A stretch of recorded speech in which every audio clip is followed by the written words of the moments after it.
Halo para pendengar, dimanapun kalian berada.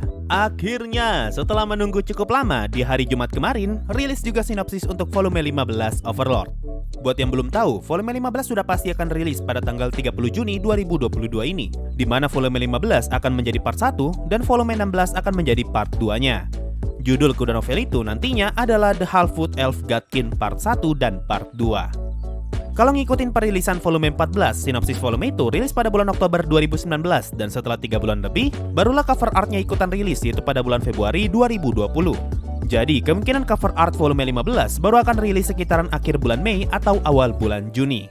Informasi tentang perilisan volume 15 ini bisa kalian lihat di situs resmi Kadokawa, di mana novelnya akan dijual dengan harga 1.320 yen yang kalau dikonversikan ke rupiah, kira-kira harga novel volume 15-nya adalah 159.000. Sebelumnya, gue sempat ngebuat pembahasan tentang update volume 15 Overlord, di mana gue memprediksi kalau volume 15 nanti minimal akan memiliki 350 halaman. Prediksi ini terbukti benar karena berdasarkan informasi dari situs Kadokawa, tertulis kalau volume 15 akan mempunyai 360 halaman. Nah, asal kalian tahu, 360 halaman ini terbilang sedikit. Karena kalau kalian lihat di novel-novel sebelumnya, Maruyama nggak pernah ngebuat cerita kurang dari 370 halaman. Ini artinya volume 15 akan jadi volume tertipis. Oke, sudah cukup untuk basa-basinya, sekarang gua akan bacakan sinopsis untuk volume 15 nanti. Khawatir akan cepatnya pertumbuhan atau ekspansi dari Sorcerer Kingdom, pemimpin dari Slant Theocracy memutuskan untuk merubuhkan Elf Country. Di saat yang bersamaan, Ain sedang berjalan menuju Elf Country bersama si kembar untuk berlibur, dengan tujuan agar Aura dan Mare bisa mendapatkan teman. Selama masa kunjungan dari pihak Sorcerer Kingdom, Slant Theocracy malah melancarkan serangan besar-besaran. Si kembar yang telah tercerahkan akan kebijaksanaan Ainz berlari menuju ke lautan pohon yang tak ada habisnya. Oke, itu tadi sinopsis untuk volume 15-nya. Sekarang mari kita masuk ke bagian breakdown dan teori. Sinopsis ini dimulai dengan kalimat khawatir akan cepatnya pertumbuhan atau ekspansi dari Sorcerer Kingdom. Kalimat ini ngasih tahu kita kalau Slant Theocracy sudah mulai bergerak untuk mengantisipasi pertumbuhan Sorcerer Kingdom. Ini bisa menjelaskan kenapa di volume 14, Slant Theocracy mengutus member Black Scripture untuk mengumpulkan para petualang hebat. Karena pada saat itu, Slant Theocracy ingin mengumpulkan pasukan sebanyak-banyaknya untuk bisa digunakan melawan Sorcerer Kingdom. Atau bahkan akan digunakan untuk menghancurkan Elf Country terlebih dahulu. Kalimat berikutnya, pemimpin Slant Theocracy memutuskan untuk merubuhkan Elf Country. Di Intermission volume 10, kita diberitahu kalau saat ini Slant Theocracy dan Elf Country masih saling berperang. Perang ini pun masih berlanjut hingga masuk ke volume 11. Lalu di volume 10 juga, kita diberitahu kalau Slant Theocracy telah ngebuat markas di area danau sekitaran Elf Country, di mana mereka yakin kalau hanya perlu menunggu beberapa tahun sebelum akhirnya ibu kota Elf Country runtuh. Cuma sayangnya rencana ini perlahan-lahan mulai melenceng. Nah, kalau kita hubungkan informasi ini dengan kalimat di sinopsis volume 15, ini berarti Slant Theocracy menganggap kalau Sorcerer Kingdom telah tumbuh menjadi negara yang sangat berbahaya dan mereka harus segera bersiap-siap. Tapi persiapan ini tidak bisa dilakukan sebelum mereka menyelesaikan permasalahannya dengan Elf Country.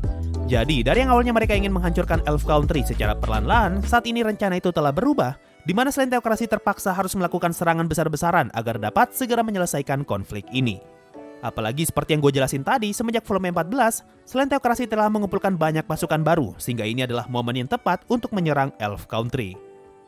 Kalimat berikutnya, di saat yang bersamaan, Ain sedang dalam perjalanan menuju Elf Country bersama si kembar untuk berlibur, dengan tujuan agar Aura dan Mare bisa mendapatkan teman. Kalimat ini masih sejalan dengan informasi yang kita dapatkan di epilog volume 14, di mana Ainz mulai merasa jenuh dan dia berniat untuk berlibur ke Elf Country.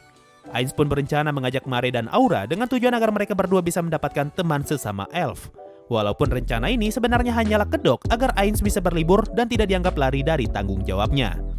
Kalimat selanjutnya adalah, selama masa kunjungan dari pihak Sorcerer Kingdom, Slant Theocracy malah melancarkan serangan besar-besaran. Dari kalimat ini kita bisa tahu kalau sepertinya Slant Theocracy menyerang ketika Ain sudah sampai ke Elf Country. Malahan Ain sepertinya sudah disambut oleh pihak Elf Country. Makanya kata yang digunakan di sini adalah kunjungan dari pihak Sorcerer Kingdom. Nah, mungkin tidak lama setelah Ain berkunjung ke Elf Country, tiba-tiba saja Slant Theocracy melancarkan serangan besar-besaran untuk menghancurkan Elf Country. Sehingga disinilah plot utama ceritanya, di mana Ain kayaknya akan berpihak ke Elf Country dan malah ngebantu negara ini untuk menahan serangan dari Slant Theocracy. Gua pribadi sih masih bingung ya di bagian ini, gimana ceritanya Elf King bisa menyambut kedatangan Ainz. Padahal kita tahu kalau Elf King adalah tipe karakter yang sangat bejat dan sombong.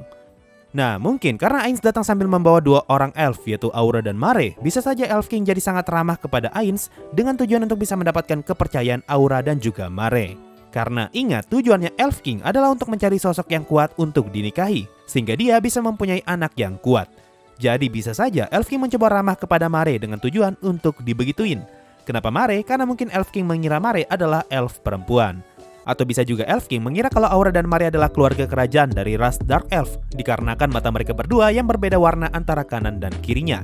Makanya sebagai sesama keluarga kerajaan atau bangsawan, Elf King pun menyambut baik kedatangan rombongannya Ainz. Dan masih banyak lagi kemungkinan lainnya. Coba tulis saja di kolom komentar, kira-kira apa yang jadi alasan kenapa Elf King bisa menyambut kedatangan Ainz. Masih di kalimat yang sama, di sini gue tertarik dengan kata penyerangan besar-besaran. Apa maksud dari kata ini? Apakah ini berarti selain Teokrasi menyerang dengan menggunakan semua pasukan yang sudah dia kumpulkan di volume 14? Atau jangan-jangan selain Teokrasi akhirnya mengutus Black Scripture untuk turun tangan, dan salah satu orang yang diutus adalah Zeshi Zetsume? Kalau memang Black Scripture adalah pasukan yang diutus, ini berarti kita bakal melihat pertarungan antara Elf Country bersama Ainz, Mare, dan Aura melawan Black Scripture, Godkin, semua petualang yang sudah terkumpul, beberapa scripture yang lain, dan bahkan mereka bisa saja membawa world class item yang digunakan untuk mencuci otak Shaltir. Sehingga ini bisa jadi pemicu agar Ainz punya alasan untuk menghancurkan Selain Teokrasi. Karena akhirnya setelah sekian lama, ini bisa jadi momen di mana Ainz tahu siapakah pelaku di balik cuci otak Shaltir. Lalu, sinopsis ini pun ditutup dengan kalimat, si kembar yang telah tercerahkan akan kebijaksanaan Ainz berlari menuju ke arah lautan pohon yang tak ada habisnya. Kalimat si kembar yang telah tercerahkan akan kebijaksanaan Ainz sepertinya merefer ke kesalahpahaman di volume 15 nanti, di mana Aura dan Mare akan mengira kalau Ainz sudah memperkirakan rencana Selain Teokrasi yang ingin menyerang Elf Country, makanya Ainz datang ke negara ini. Nah, kalau saja Ainz berada di Elf Country ketika penyerangan terjadi, ini bisa jadi alasan yang sangat logis untuk bisa menyerang balik Selain Teokrasi, di mana Ainz akan berargumen kalau Selain Teokrasi adalah pihak yang menyerang mereka terlebih dahulu ketika mereka sedang berada di Elf Country, sehingga Ainz tidak akan dianggap sebagai sosok jahat yang mencoba menginvasi Selain Teokrasi, melainkan dia akan dianggap sebagai korban yang mencoba membela diri. Nah, semua kesalahpahaman itu mungkin saja adalah kebijaksanaan Ainz yang dimaksud di sinopsis tadi. Makanya Aura dan Mare semakin kagum kepada Ainz karena mampu merencanakan semua itu. Padahal kita semua tahu kalau Ainz hanya ingin liburan. Kemudian, kalimat berlari ke arah lautan pohon yang tak ada habisnya merefer ke lokasi Elf Country yang memang berada di tengah hutan. Jadi, arena pertempuran di volume 15 nanti akan terjadi di dalam hutan.